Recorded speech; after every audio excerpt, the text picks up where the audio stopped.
rapid worldwide dispersion of man was, I really should say,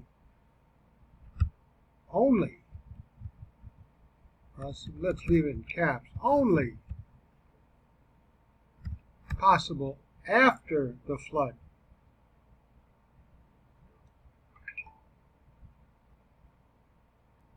Now, as we said, if the flood was geographically universal, then all the air breathers of the animal kingdom, which are not in the ark, perished. And present-day animal distribution must be explained on the basis of migrations from the mountains of Ararat.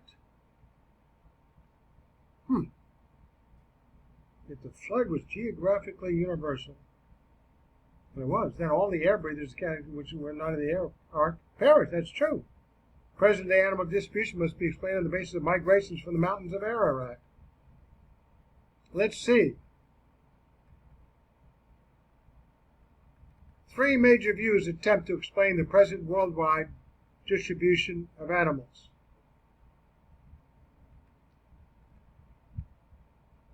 There are 3 generally accepted views as to how such animal distribution came about. First, we have the advocates of a local flood, who claim that most of these animals were probably created by God, in the ecological niches which they are found. Secondly, we have the advocates of a universal flood, who believe that these animals must have reached their present locations by waves of migration during the centuries that followed the flood. There's another possible variation of this theory. It's really not a theory. It wasn't observed, but we have like a model possibility, something that's plausible. So another possible variation of this plausibility theory is that after a universal flood, the animals were recreated in their present ecological niches. However, this expedient would eliminate the need of an ark to preserve the animals through the flood, and of course is not suggested in the biblical account. And thirdly, we have the evolutionary school of modern science, which explains such distribution on the basis of gradual processes of migration over millions and millions of years, together with the evolution of totally new kinds of animals in geographically isolated areas. It is necessary to show only that a general migration of animals from the Near East since the flood is reasonable and possible. So it is necessary to show only that a general migration of animals from the Near East since the flood is reasonable and possible.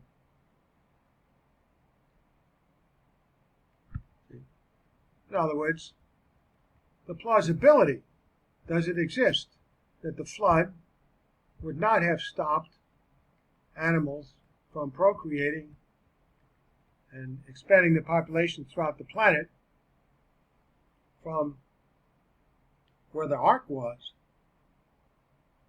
Of course, we know that not all the animals required an ark to survive the worldwide flood. Fish, birds. Anyway, critics maintain that since marsupials are only found today in Australia, then a worldwide animal migration from the ark in Mesopotamia is refuted. On the assumption that the animals of the present world trace their ancestry back to those within the ark, how can we explain the facts that these marsupials and monotremes are found nowhere in the world except in Australia, and that the placentals never succeeded in reaching that subcontinent?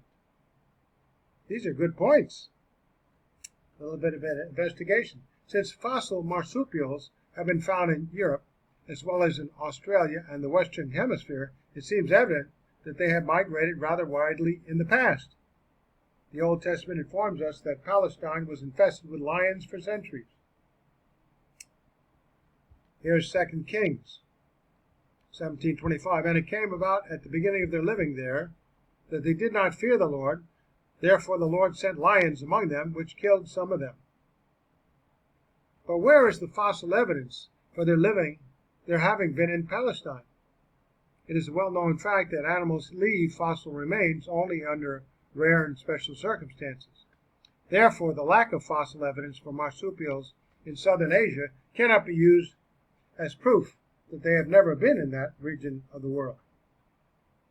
Because we can use the same idea about fossils being present one place or another, or the lack of it. They weren't present there one place or another because there aren't that many fossil remains all over the world to authenticate a particular kind of fossil being all over the world. An even more familiar example is that of the American bison or buffalo.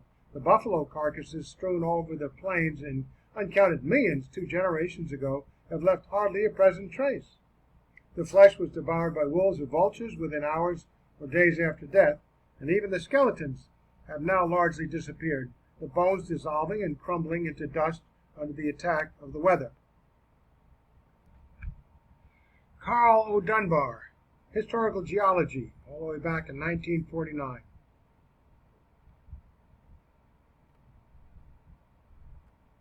So, no one can prove that kangaroos and the other Australian marsupials were confined to Australia before the flood, since no fossil kangaroos have been found in Australia earlier than the so-called Pleistocene fantasy period.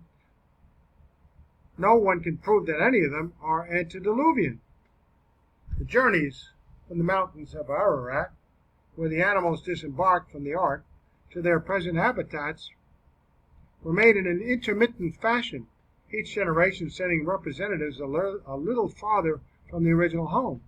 The presence of tapirs today only in South America and the Malayan Islands, opposite sides of the earth, is indicative of the fact that animals migrated in more than one direction.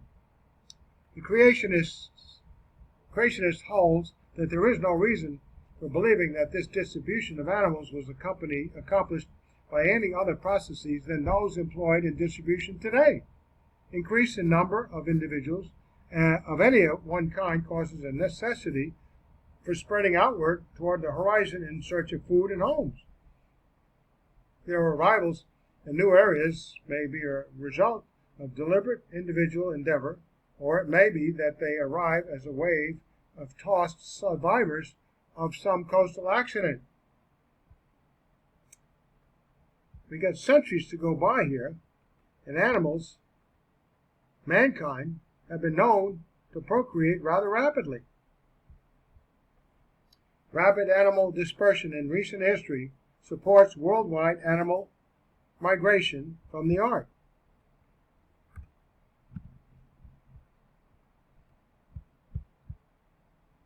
There is some evidence available to show that animals could have reached their present habitats with astonishing speed, crossing vast continents and even wide stretches of open air on their way.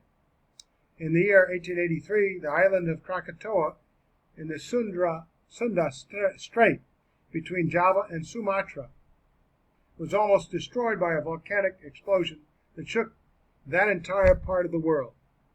For 25 years, practically nothing lived in the remnant of that volcanic island. But then the colonists began to arrive, colonists meaning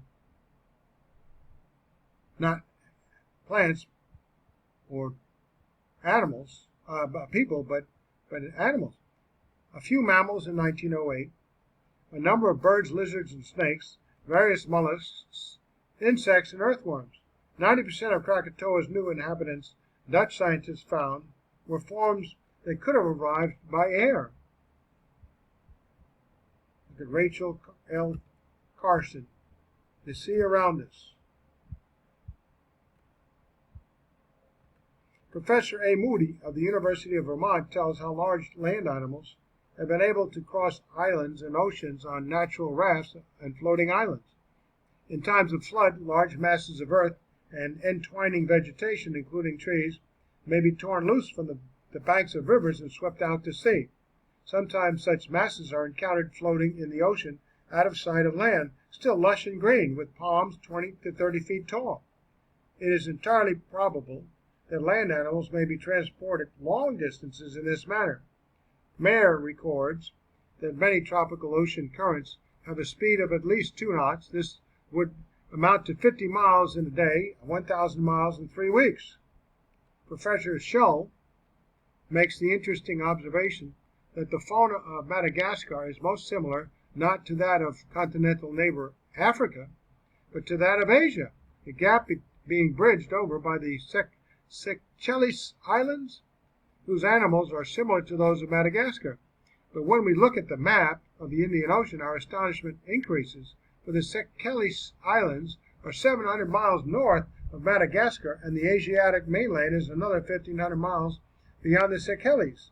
The monkey-like lemur is practically the only mammal found on Madagascar, so it would seem that lemurs found their way across 2,200 miles of the Indian Ocean in order to reach the island, which is now their new home. They're now their home.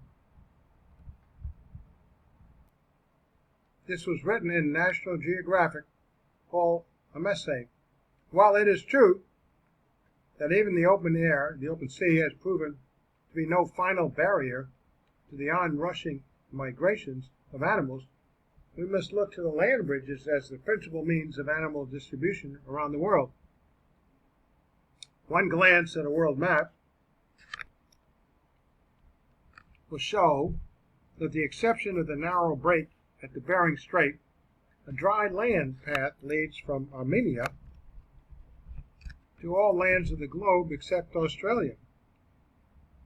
In the case of the latter, the East Indies, even today, form a fairly continuous bridge of stepping stones to that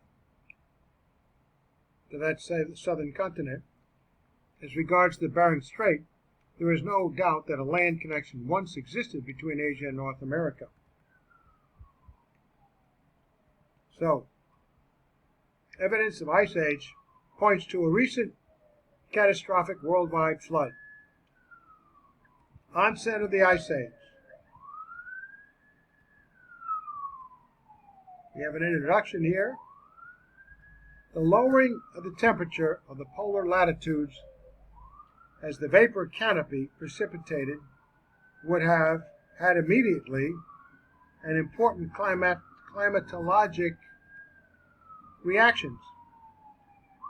However, the initially warm temperature of the water in the polar seas, together with its continuing turbulent state, sufficed to prevent its freezing for a period of unknown but substantial duration. Undoubtedly, the first water actually to freeze would have been that mixed in with the sediments being deposited in those regions, cut off, as it were, from the warmer temperatures and the turbulent agitation of the free water in the open seas. That's how ice ages work. People think it's the reverse. Thus, must have been formed at some intermediate or late stage in the deluge period those vast stretches of permanently frozen soils in the Arctic and the subarctic known as permafrost.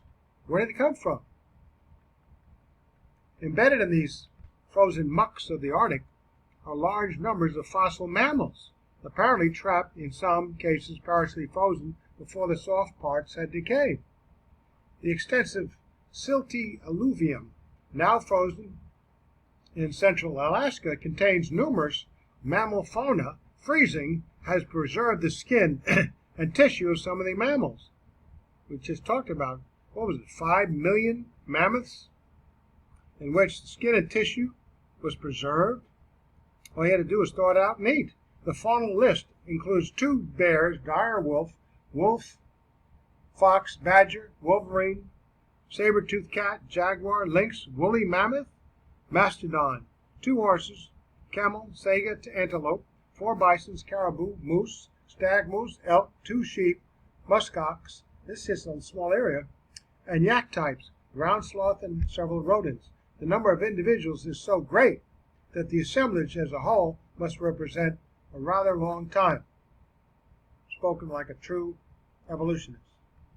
R.F. Flint, Glacial and Pleistocene Geology. As soon as you see that word Pleistocene, evolutionists, they invented that description by setting the dates and times when these fossils should have been there at a particular time in millions and millions and millions of world history, Yet there's